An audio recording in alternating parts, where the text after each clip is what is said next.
दोस्तों, जब मैं 7वीं कक्षा में पढ़ता था तब मैंने एक किताब पढ़ी थी, जूलियस सीजर। उस कहानी में एक पात्र होता है, ब्रूटस। ब्रूटस कहानी के नायक का बेहद करीबी मित्र होता है, इसका विश्वास पात्र, उसका अपना आदमी। लेकिन कहानी में एक ऐसा मोड़ आता है जब वही ब्रूटस अपने सबसे करीबी मित्र पर चाकू से वार करता है। कहा जाता है कि जूलियस सीजर पर कुल 33 वार किए गए थे और जब सीजर मरने की स्थिति में होता है तब वह दर्द, पीड़ा और विश्वासघात से कराहते हुए एक वाक्य कहता है, यू टू ब्रूटस, यानी तुम भी ब्रूटस। अब आपके मन में एक सवाल उठ सकता है कि आखिर मैंने अपने इस वीडियो का शीर्षक यू टू नीतीश जी क्यों रखा।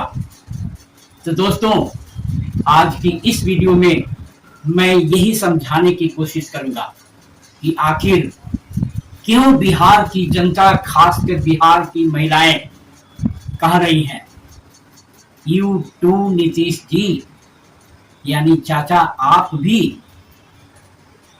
दोस्तों, मैं रमाश्री सिंह आप सभी का आपके अपने चैनल रमाश्री वॉइस पर हार्दिक स्वागत करता हूं। अगर वीडियो पसंद आए तो चैनल को सब्सक्राइब कीजिए, वीडियो को लाइक और शेयर करना न भूलें। दोस्तों, अभी जुम्मा कुछ ही महीने पहले बिहार में चुनाव हुआ।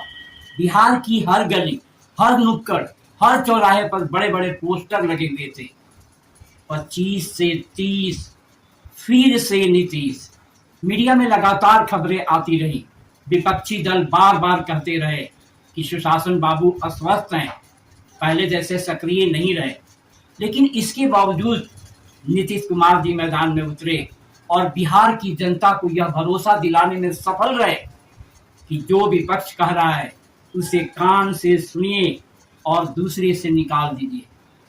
उन्होंने खास तौर पर बिहार की महिलाओं के बीच अपनी बात बहुत मजबूती से रखी और सच कहें तो बिहार की महिलाएं पहले से ही नीतीश जी को दूसरे नेताओं की तुलना में ज्यादा विश्वसनीय, भरोसेमंद और अपने हितों का संरक्षक मानती रही हैं। फिर चुनाव के ठीक पहले महिलाओं के खाते में सरकार द्वारा डाली गई 10,000 रुपए की सहायता राशि ने भी माहौल को और मजबूत कर दिया। भाई, पैसा चाहे जनता के टैक्स का हो, लेकिन चुनावी राजनीति में उसका असर तो पड़ता ही है। अब महिलाओं का क्या है, वे छोटी छोटी सुविधाओं में भी अपने भविष्य की उम्मीद देखने लगती हैं। पिछले लगभग 20 वर्षों में नीतीश जी ने महिलाओं के लिए कई योजनाएं भी शुरू की थी। साइकिल योजना, छात्रवृत्ति, पंचायतों में आरक्षण, शराबबंदी जैसे फैसले, इन सब का प्रभाव पहले से ही था। ऊपर से यह संदेश भी दिया गया, सरकार बनी तो 2 लाख और देंगे। बस फिर क्या था, बिहार की महिलाओं ने खुलकर वोट दिया और जहां घर में महिलाओं का मन बन जाए वहां पति महोदय को भी आखिरकार उसी दिशा में जाना पड़ता है। आखिर घर परिवार की राजनीति में अंतिम प्रभाव किसका होता है, यह हम सब जानते हैं। दोस्तों, सुशासन बाबू फिर से जीत कर आए, कुर्सी भी संभाल ली, लेकिन कौन जानता था कि राजनीति में फिर एक नया मोड़ आने वाला है। मेरी नजर में यहीं से बिहार की जनता, खासकर महिलाओं के भरोसे को सबसे बड़ा झटका लगा, क्योंकि बहुत से लोगों को लगने लगा कि बिहार की जनता से वोट एक बात कहकर लिया गया और बाद में राजनीति कुछ और दिशा में चली गई। मेरे जैसे बहुत से लोगों को यह लग सकता है कि बीजेपी के हाथों बिहार की जनता का सौदा किया गया, सम्राट चौधरी जी को मुख्यमंत्री बना दिया गया और दूसरी तरफ बेटे को स्वास्थ्य मंत्रालय दिलवाकर राजनीति में सेठ भी कर दिया गया।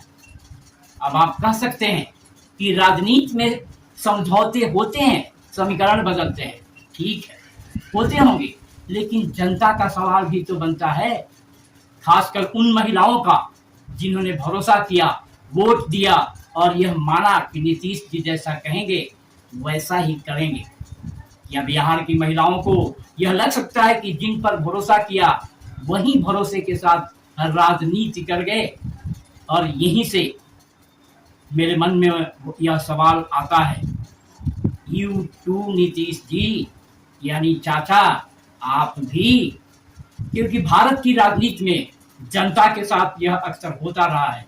चुनाव से पहले बातें कुछ और होती हैं, सत्ता में आने के बाद फैसले कुछ और। कभी कहा जाता है वो तो चुनावी जुमला था, कभी कहा जाता है हर राजनीति में परिस्थितियां बदल जाती हैं। अब मैं यहाँ किसी एक पार्टी या नेता की बात नहीं करूंगा। देश की राजनीति में ऐसे उदाहरण बहुत मिल जाते हैं जहां चुनावी वादों और वास्तविक फैसलों में फर्क दिखाई देता है। अब मैं यह नहीं कहूंगा कि किसने 15-15 लाख खाते में डालने की बात कही थी, किसने 2 करोड़ नौकरी देने की बात कही थी और किसने क्या क्या वादे किए थे। आप सब समझदार हैं, सब समझते हैं। लेकिन यही हुआ जो विपक्षी लोग कहते थे कि बिहार में नीतीश जी का सिंधे हो जाएगा। लेकिन सवाल बिहार का है, सवाल उस भरोसे का है जो महिलाओं ने किया था। और सबसे बड़ा सवाल, आज नीतीश जी कहाँ हैं, क्या कर रहे हैं? क्या वे अब राजनीति से धीरे धीरे बाहर हो गए हैं? क्या बेटे को सेठ कर अपनी भूमिका सीमित कर रहे हैं, या फिर अब भी प्रधानमंत्री बनने का सपना कहीं न कहीं जिंदा है? दोस्तों, आप अपनी राय जरूर दीजिए। आप लोग कमेंट करने में बहुत कोताही करते हैं, आज खुलकर लिखिए। क्या आपको भी लगता है कि बिहार की जनता खासकर महिलाओं के साथ यू टू नीतीश जी हो गया? तो दोस्तों, आज के लिए बस इतना ही। फिर मिलेंगे बिहार की राजनीति और समसामयिक विषयों के एक नए विश्लेषण के साथ। तब तक के लिए जय संविधान, जय भारत।